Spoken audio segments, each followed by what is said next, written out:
On the 21st of August, I recorded this audio that I'm sharing with you today. I kept it aside until now because I wasn't yet clear what I was meant to do with this inspiration. I was just clear that when the time comes, I would know what to do with it. I'm using the word inspiration deliberately instead of the word information. My reason for this is that these words were inspired. They were breathed into me to express through my voice. While it can be, inspiration need not be disproved, argued with, nor agreed with. Inspiration asks for nothing, and instead offers gratitude for the minds and hearts that it is divinely designed for. The bread which we break, is it not a sharing of the body of Christ? We, who are many, are one body, for we all partake of the one bread. And so begins the recording. In the past few days, I've been processing matter in a very different way. I have a view, not yet crystallized, but I have a view of the grid behind the matter. And right now what I've done is that I'm sitting down with my eyes closed and I'm processing what actually happens generally when I sit on the ground. And what the matter of our bodies is made of is of the same nature as the matter of the earth. The earth, possessing no ego,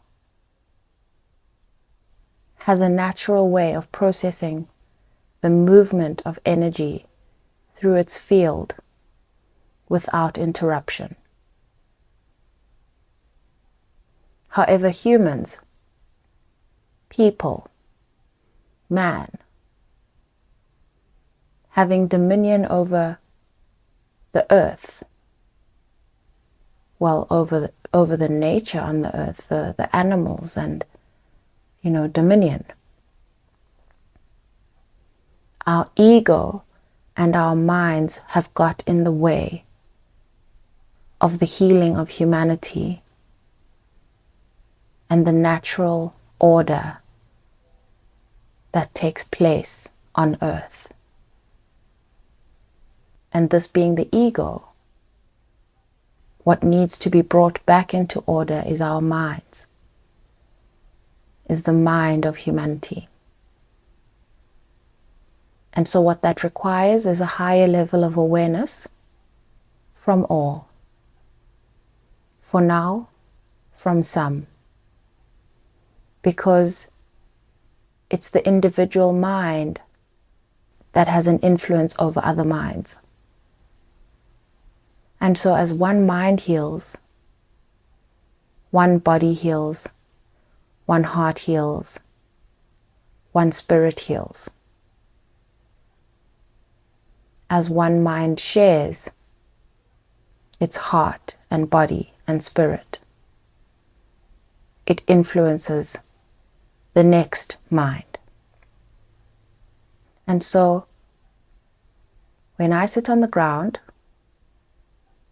the energetic field of the earth has access to my body, is able to balance my body, balance my heart, balance my mind, and I'm able to share information with you.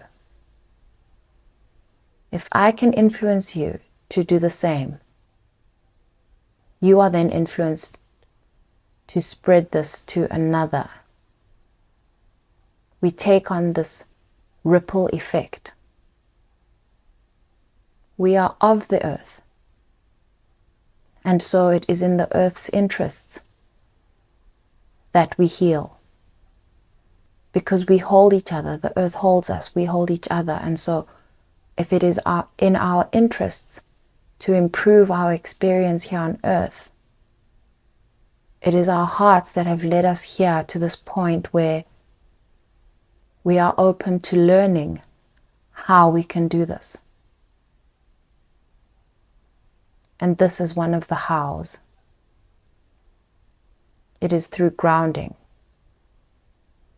It is through grounding. It is not a complicated exercise. It is being on the ground and processing information while on the ground.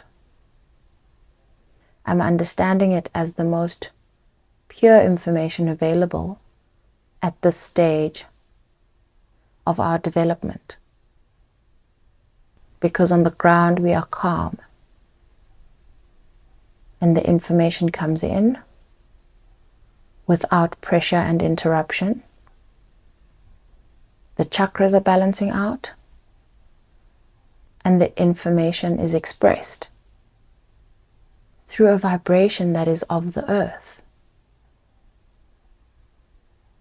not of the matter of your body that is susceptible to the ups and downs of everyday life, but closer and in tune more with the frequency and vibration of the earth. Heal one, heal many.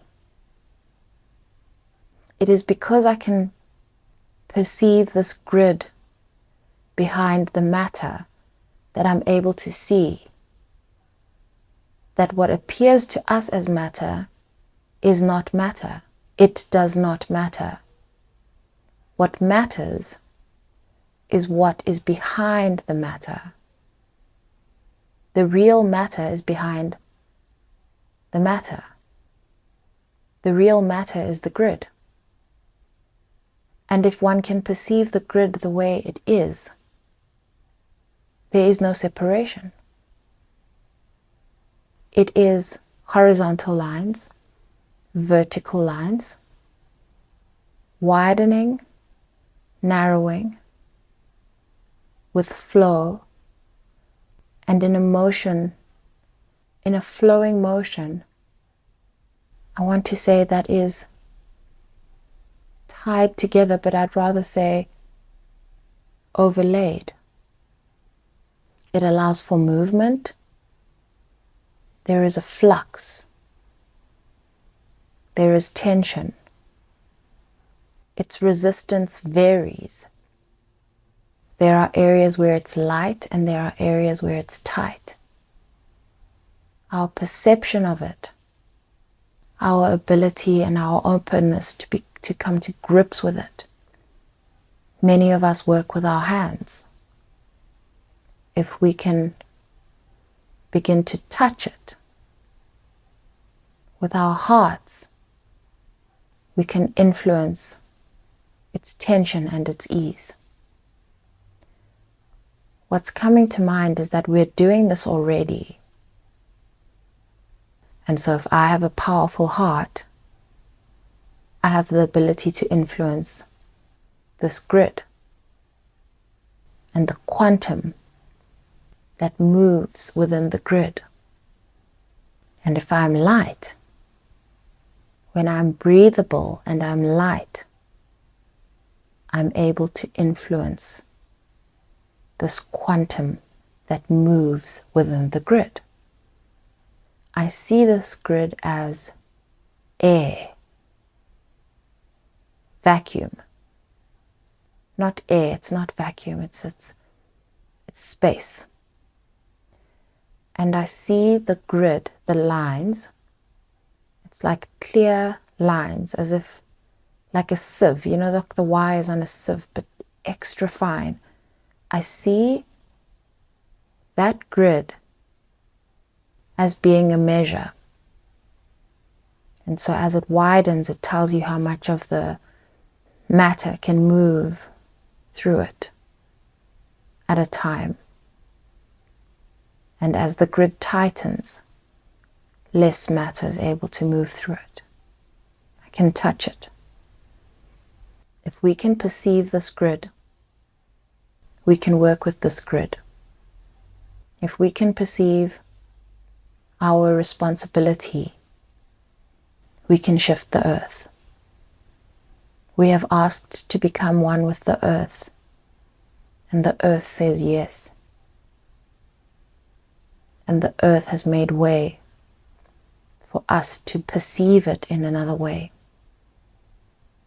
in an empowering way,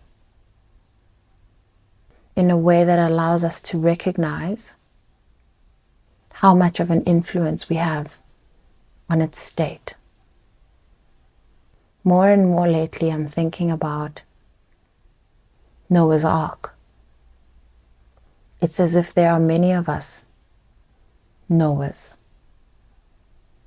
This one does not feel as many as the many we often speak of.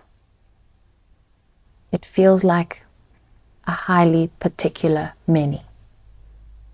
However, this particular many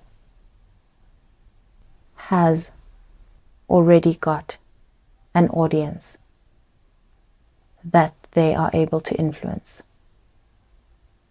Through purity of heart,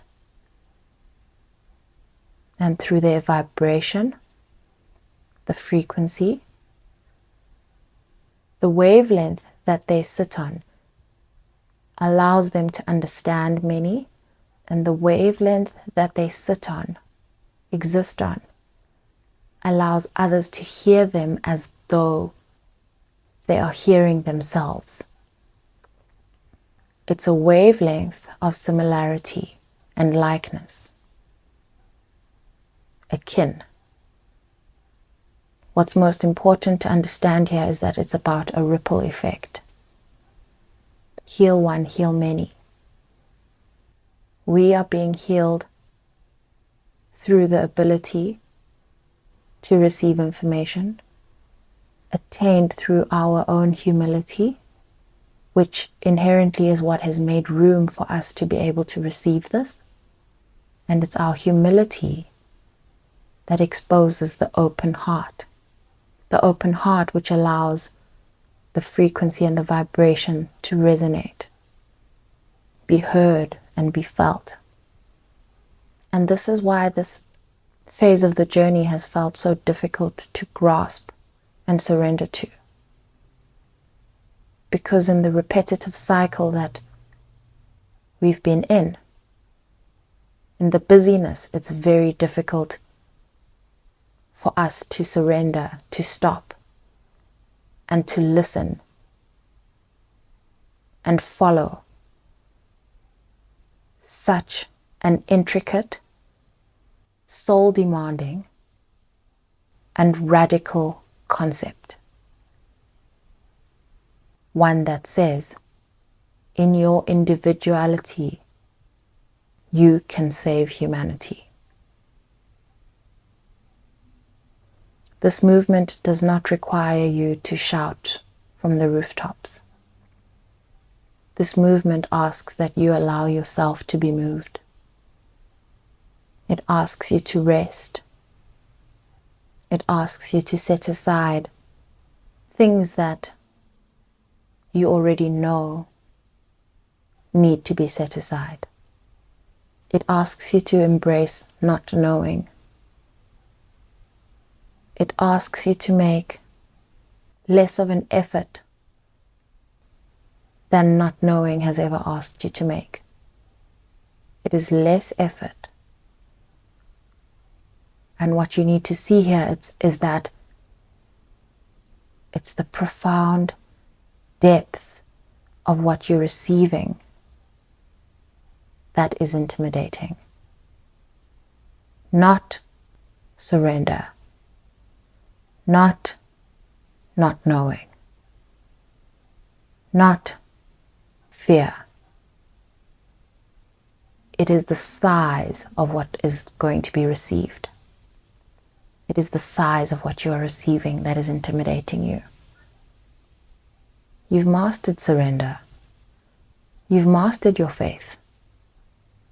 You are the captain of your own fear. You are the captain of your fear already. You know how to tell your fear to step aside.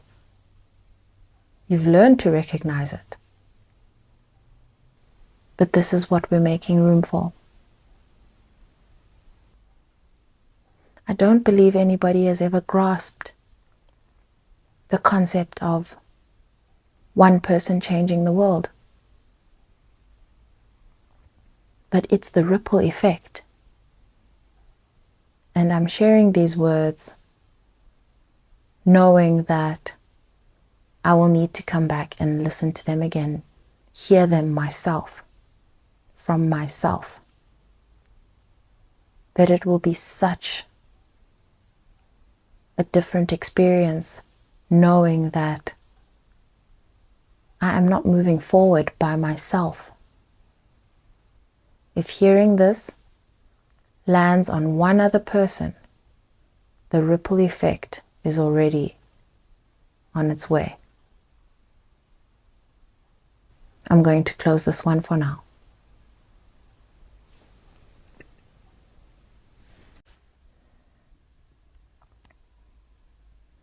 And now one might ask what the strongest manipulator of this grid is. And that is all energies that exist on the same or similar frequency to love. Because the grid, what I see now as these metal wires, I'm going to say metal, purely because of its nature. The metal is the grid, and the matter that moves through it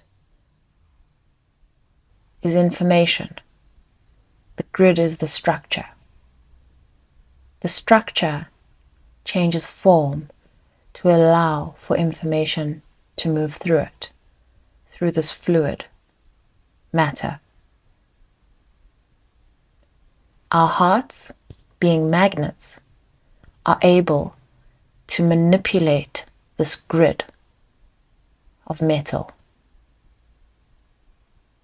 The frequency of belief, of faith, of trust essentially speaks the same language as the grid. And so when our hearts believe something, the grid influences that matter towards us. Where does faith come from? Where does this belief come from? Love on the wave is like the upper aspect of the frequency. The opposite of it, so not at the peak, rather at the trough, is what I would call desperation. And the deeper that is pulled downward in that need, that action of surrender is like a slingshot. Once you release that sling, that wave is catapulted in the opposite direction of exactly what it is you need. The deeper the need, the greater the force with which that need will be returned, answered. And so this intensity, this magnetism of control is born through belief and faith. And I'm inclined to say a magician would be one who can see and work with the grid. The alchemist is the one who knows how the philosopher's stone is formed and worked with. This philosopher's stone is green. That is the color of the heart. It is rock made of the color of the heart. The heart center, according to the chakra system. And so when one thinks about how precious stones are formed, they're formed under pressure. Like a diamond, it's formed under pressure. It's a precious stone. It's formed under pressure. It can do anything. The philosopher's stone performs magic. It can do anything. How is it formed? I want to say it is the stone that the builders rejected. I don't feel called to elaborate on that here. But essentially, this is the concept of the cornerstone, the rock formed under pressure, formed under resistance, that once formed, once you understand how it is made, it gives you the power to do anything. With great power comes great responsibility. However, this is not a concern because only the one who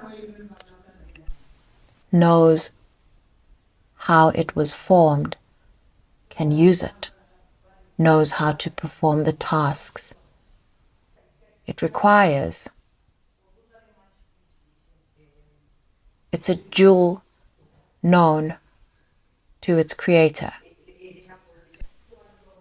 And so it's in understanding how the stone is formed that leads one to the place where it's even possible to believe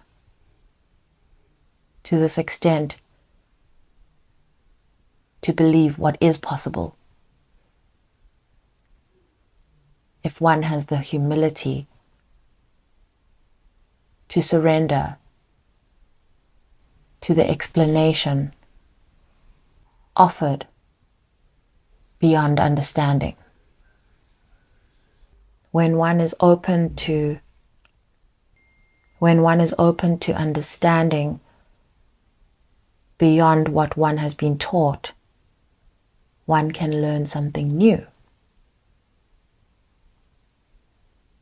These understandings are revealed by nature in phases to stretch the appetite before the unimaginable is presented. And so, perhaps the unimaginable grasp available within imagination is only presented once one has showed the levels of humility that display full reliance on the source of information. Because this information is not information that is passed around. borrowed. Shared? Simply? One with a simple mind cannot grasp such simple understanding.